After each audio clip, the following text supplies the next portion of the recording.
interested in knowing how to attain moksha?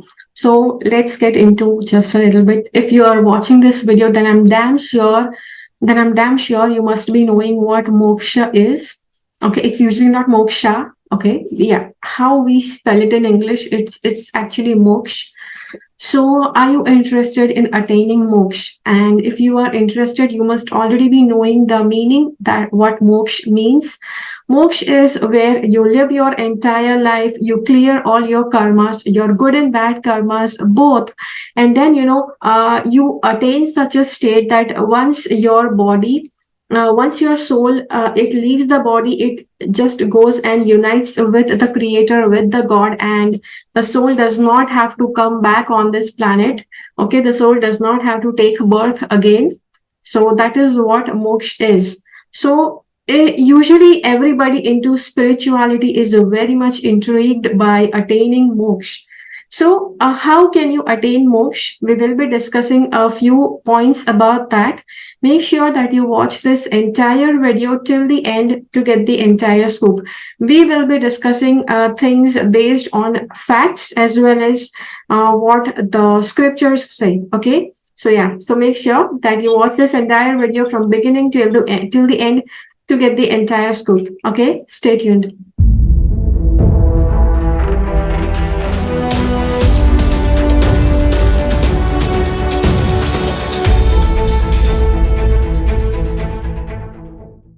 So now you know your for number one, what can I say? Number one remark or number one objection about this video may be that anybody who has attained moksha, only that person knows what exactly are the things that are needed to attain moksha. Okay. So then you may say, okay, but you are still alive. That means you have not attained moksha.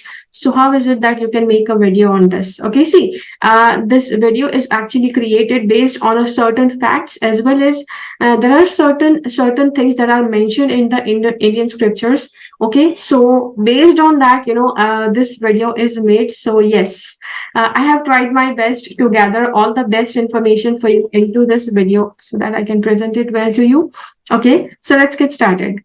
So just to back up your argument that anybody who has attained moksha, only that person can or has a right to share something about moksha. So in that case, I would like to say, even before complicated implements were discovered to measure the distance between planets. Okay, complicated methods were discovered. Before all of that, the ancient astronomers, the ancient people in India, ancient astrologers in India, they actually found out what was the real angle at which each and every planet was situated, distance between each and every planet. So that is why, there are certain things, there is certain knowledge that is available, even if there is no scientific backed up proof, scientifically evolved some method that can actually back up that knowledge with. So, okay, so the number one thing that everybody must be knowing, you may have heard this, that if you want to attain moksha, you have to make sure that all your positive karma is cleared, all your negative karma is cleared. What does that mean? It means that, even if you keep on doing good karma, okay, if you keep on doing good karma, if you keep on being a good person, you keep on unconditionally helping people, that means you are creating a positive karma, you are creating a positive account that people are holding on to. Okay, people are going to owe you something. Okay, you are going to owe them that much, and in next birth you come into this planet so that all the people that you had helped in the past birth, they come to help you back. Okay, so this is what positive karma also does. And negative karma, as everybody knows, that if you hurt somebody, that person comes in the next life to hurt you back in the same manner, causing the same amount of harm, causing the same amount of emotionally hurt feelings inside you. Okay, so yes, so both the ways it's true. Now now the complication begins, that you may think that, okay, so you don't have to do neither good karma nor bad karma. That is the biggest problem, because let's say, see, sometimes even unknowingly, you actually can create bad karma, and that bad karma can actually, it may bind you for like births and births. And yeah, so how do you actually balance things out? See, the first thing is you never know how much negative karma is left, how much positive karma is left. I'll just give you a small story. This is a part of story in Mahabharat. Okay, Mahabharat is, as you know, it's the epic poem. It's the longest poem written. Okay, so in Mahabharat, there was this one story. There was this one instance of a woman called Gandhari, and she had like 100 sons, and she had got that blessing. She had got that boon that she could be the mother of 100 very powerful, very mighty sons, and who will be like very very good kings, who will actually rule the earth, etc. Blah blah. Something, this kind of boon was given to her. And then there was a curse that all of those sons would die, in a war. So there was somebody who asked that what did Gandhari do in order to have that curse, right? Because a mother losing one child is like so shattering, and this mother, she lost 100 very very strong kids. I would not say that they were good. They were not like very morally good or ethically good. They were not good human beings, but yes, they were very mighty. They were very strong kings. They knew all the good ways how to rule, how to be kshatriya. They knew to practice that very well. So when it was asked that what did Gandhari do that she held this curse of that she would lose her 100 children, 100 sons that were very good. And the answer was that when Gandhari was in past birth or in present life, past tense, that she was walking on a beach, and by mistake she had stepped on turtle's eggs that were 100 in number. And yes, that reminds me that anything dealing with turtles is actually holds a lot of negative energy. So make sure that you never hurt turtles, even cats. Okay, cats, dogs, any animals. See, any animals are holding some kind of power in them. They have a lot of healing power, they have a lot of soothing power. And if you kill an animal, that animal, that karma is going to come back to you. Okay, so yes. So what are the different ways you can actually attain moksha? Okay, so basically, when you want to attain moksha, when you want to unite with God, there are going to be certain practices, there are going to be certain spirituality or religious practices that you may want to practice that will take you closer to God. Okay, so there can be like a chakra opening, it could be like self-realization, enlightenment, it could be Gyan Yoga, Bhakti Yoga, Raj Yoga. Okay, so there are several paths. These are few of the paths that I can list here. So these are the things that anybody can practice. Now you don't have to practice all of it. Okay, try to choose a path which you feel connected with, and then keep on going forward with it. Keep on connecting more and more to God based on any of these paths. See, any path that is leading you to connection with God, all the religions are supposed to teach you how to connect with God. So whichever path you choose, ultimately you are going to reach God. Okay, so choose whichever path you feel is the most connected with you from the heart.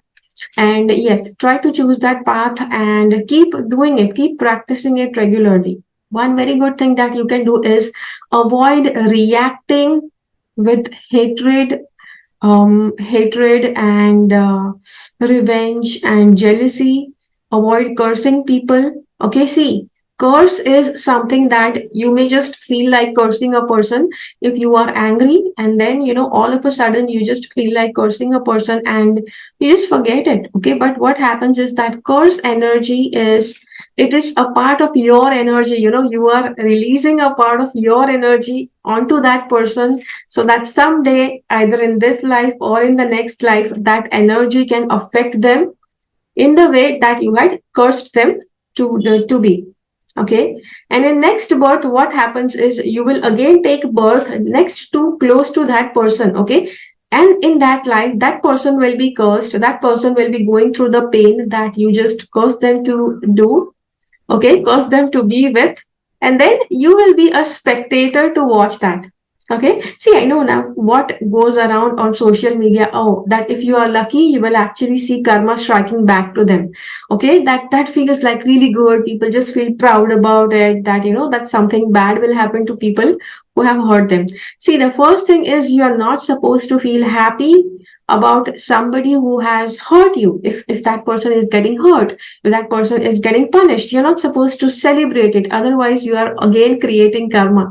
Okay, the same way, if you are cursing somebody, you are also going to be pulled back into this planet to take birth, so that you can be there to be a spectator to see that curse manifesting. So make sure that you don't curse. Make sure, yeah, that's a huge thing. Make sure that you don't bless, because if you bless somebody, you are still releasing your energy to be with that person, and that blessing is going to fructify itself in the next birth, and universe will place you close to that person, in the close proximity to that person, to be to be a spectator, that yes, to be a proof, or to be, yes, to see that that thing is manifesting for that person. Okay, so yes, now you may say, but it's a good thing to bless. Yes, definitely. Now, when we say that don't do good karma, don't do bad karma, don't do curses, don't do blessings. So when we say that, then life actually becomes pretty bland, right? You cannot live a life where you are not doing anything. If you are born in this world, you are supposed to do something. And it is always good that you do the good thing. Okay. If you're not supposed to curse, at least just try to bless. So now you may say that I just said something about blessings also being binding. So how is it that you can bless? How is it that you can do good karma? See, you don't know how many bad karma are still left in your balance, and which bad karma baggage may open up at any time in your life. So it is always good to have a store of a baggage of a good karma. Okay. So yes, avoid being proud of your spirituality. Avoid being proud of being close to God. See, God has created all the human beings, all the living beings in this world, and he just put his he just put himself into each of us equally. So none of us is more dear to him. None of us is more, less dear to him. So don't think that you are very great if you feel that God is connected with you. And if somebody is not connected, God does not like that person. It's not like that. It's just that, somewhere in the journey, you just realized connecting to God sooner. That person who is left out, they will realize it someday or the other. Okay. And yes, who made you realize that you have to connect with God? God Himself put you in this reality. God Himself made you a part of this world. So if you realized that you have to connect with God, somewhere or the other, God wanted you to connect with Him. That is why you are connected. If somebody is not yet connected, it means God does not want them to connect with Him. Okay, so don't feel too proud about yourself if you are very much devoted to God. Okay, so yes, so that is the video for today. I hope that this helps. I hope that this adds some wisdom to your life. Thank you so much for watching this entire video till here. Okay, if you have liked this video, hit the like button. Try to share this video with as many people as you can. I will see you again in my next video. Do let me know into the comment box what is it that you liked about this video. Okay, which point would you like to practice? Okay, so yes, thank you so much for watching this video. Keep following the path of your soul's purpose, because you are born for a reason. Thank you so much for watching. Bye bye.